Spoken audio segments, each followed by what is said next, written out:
அடுத்தப்ப ரிஷபராசி. ரிஷபராசிக்கு ராசி அதிபதியான சுக்கிரன் வந்து 5வது வீட்டுல நீசமாய் இருக்கிறதுனால முகப்பொழிவு, மனோதைரியம், எதையுமே நினைச்ச மாதிரி முடிக்கிறது எல்லாமே நல்லபடியா ஏற்படும் இவங்களுக்கு.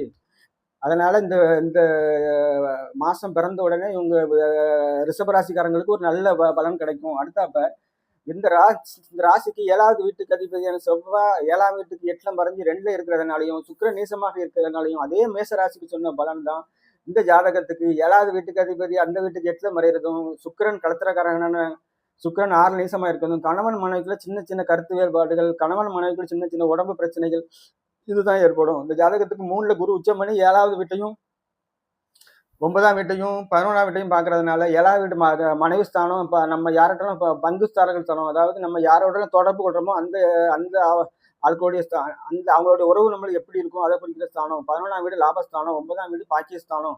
இந்த 3 ஸ்தானத்தையும் குரு உச்சம் பண்ணி பார்க்கறது இந்த ரிஷபராசிக்காரங்களுக்கு இந்த மாசம் பொற்காலமாகவே செயல்படும். தொழிலில் இவங்க 10 ரூபா வரும்னு கணக்கு போட்டாங்கன்னா அங்கே 50 ரூபா வரும், 100 ரூபா வரும் அப்படிங்கிற மாதிரி ஒரு சூழ்நிலை உருப்படும். அடுத்தப்ப இந்த ரிஷபராசிக்காரங்களுக்கு 4ல சூரியன் ஆட்சி பண்ணி இருக்காரு. இந்த 4ல சூரியன் ஆட்சி பண்ணி இருந்து இருக்கிறதுனால வாகன சம்பந்தமா தொழில் செய்யறவங்களுக்கும், அம்மாமார்களுக்கும் சின்ன சின்ன பிரச்சனைகள் வந்தவங்களுக்கும், அம்மாவுக்கு உடம்பு சரியில்லை அப்படிப்பட்ட சூழ்நிலை வந்தவங்களுக்கும் இனிமே அந்த அப்படிப்பட்ட பிரச்சனைகள் வராது, சரியா வரும். அடுத்தப்ப வாகன சம்பந்தமான தொழில லாபம் இல்லை, அசலுக்கு தான் ஓடிட்டு இருக்கிறவங்களுக்கு இந்த மாசம் லாபம் கிடைக்கும். அடுத்தாப்ப ராசி, அதாவது ராசி அதிபதி சுக்கிரன் 5ல இருந்தா நீசமாக இருந்தாலும் 5ல இருக்கிறது ஒரு சுபகிரகம் திரிகோணத்துல இருக்கிறது ரொம்ப நல்லதுங்கிற பேர்ல உங்களுடைய அறிவாளித்தனம், புத்திசாலித்தனம் படிச்சுன்னு மேலோங்கும். காதல் சம்பந்தமான பிரச்சனைகள் வரலாம், கவனமாக இருக்கிறது ரிஷபராசிக்காரங்களுக்கு ரொம்ப நல்லது. இந்த ரிஷபராசிக்காரங்களுக்கு வந்து சந்திராஷ்டமம் அப்படிங்கிறது வந்து 21ஆம் தேதியிலிருந்து 24ஆம் தேதி வரைக்கும் 4ல சூரியனும் கேதுவும் இருக்கிறதுனாலையும் சந்திரன் 8ல மறைகிறதுனாலையும் அந்த நேரம் மட்டும் நீங்க கொஞ்சம் மனக்குழப்பங்கள் ஏற்படாம பார்த்துக்கங்க. அதாவது எந்த முக்கியமான வேலைகளும் அன்னைக்கு தவிர்க்கிறது நல்லது. முக்கியமான வேலை முக்கியமான இடத்துல கையெழுத்து போறது, முக்கியமா ஒருத்தரை பார்க்க போறது, ஒரு பெரிய பெரிய ஆபீசரை சந்திக்க போறது எல்லாமே அன்னைக்கு ஒரு நாளைக்கு நீங்க ஒத்தி வைக்கிறது நல்லது. அந்த 2 நாளும் 21ல இருந்து 24, 22, 23 நாளை கவனமாக கையாள வேண்டும். அம்மா வாகனம் சம்பந்தமான வாகனத்துல போறவங்களோ மற்றவங்களோ ரொம்ப கவனமாக வாகனத்துல போறது ரொம்ப நல்லது.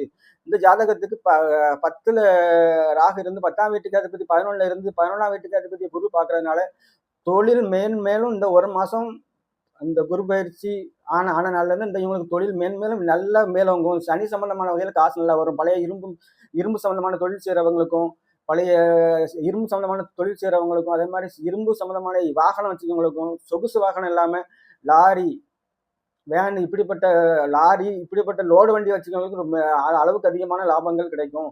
மொத்தத்துல இந்த ரிஷபராசிக்காரங்களுக்கு இந்த மாசம் உள்ள பிளஸ் அப்படின்னு பாத்தீங்கன்னா இந்த ஜாதகர்களுக்கு 10வது வீட்டுக்கு அதிபதி 11ல இருந்து 10வது வீட்டையும் 10ஆம் வீட்டுக்கு அதிபதியும் குரு பார்க்கறதுனால தொழிலில் இவங்க நினைச்ச மாதிரி எல்லாமே நல்லபடியா நடக்கும். வேலைக்காரங்க இவங்க நினைச்ச மாதிரி நடந்துக்குவாங்க. இந்த ஜாதகருக்கு இருக்கக்கூடிய ஒரே மைனஸ் என்னன்னா 29ஆம் தேதி வரைக்கும் சுக்கிரன் நீசமாகி அந்த 7ஆம் வீட்டுக்கு அதிபதி 8ல அந்த வீட்டுக்கு 8ல மறைகிறதுனால இந்த கணவன் மனைவியால சின்ன சின்ன கருத்து வேறுபாடுகள் வரலாம். இவங்களுடைய பார்ட்னர், அதாவது இவங்க யாரோட தொடர்பு கொள்றாங்களோ அவங்கள்ட்ட கவனமா தொடர்பு கொள்ளணும். இந்த 2 தான் இந்த ஜாதகத்துக்குள்ள மைனஸ் பிளஸ். நன்றி, வணக்கம்.